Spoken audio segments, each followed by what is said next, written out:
ତାକୁ ସାହାଯ୍ୟ ତମେ କରିବା ଉଚିତ। ଦଳୀୟ ଭିତ୍ତିରେ କାର୍ଯ୍ୟକ୍ରମ ହବ।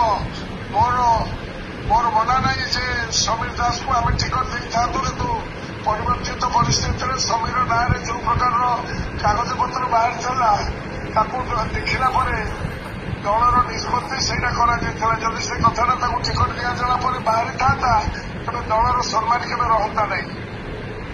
ତୁମେମାନେ ଯୋଉମାନେ ସମସ୍ତେ ଆସିଛ, ସରପଞ୍ଚ, ସମିତିସଭ୍ୟ, ଜିଲ୍ଲା ପରିଷଦ ଚେୟାରମ୍ୟାନ, ନିମାପଡ଼ା ଏବଂ ଗ୍ରୁପର ସମସ୍ତଙ୍କୁ ନିବେଦନ, it is instruction from chief minister and instruction president, ସମସ୍ତେ ଏହି କାର୍ଯ୍ୟକ୍ରମରେ ଯେମିତି ଦୟାକରି ସାହାଯ୍ୟ କରିବ ଶଙ୍ଖଚିହ୍ନକୁ, ସଚିବ ଶଙ୍ଖଚିହ୍ନକୁ।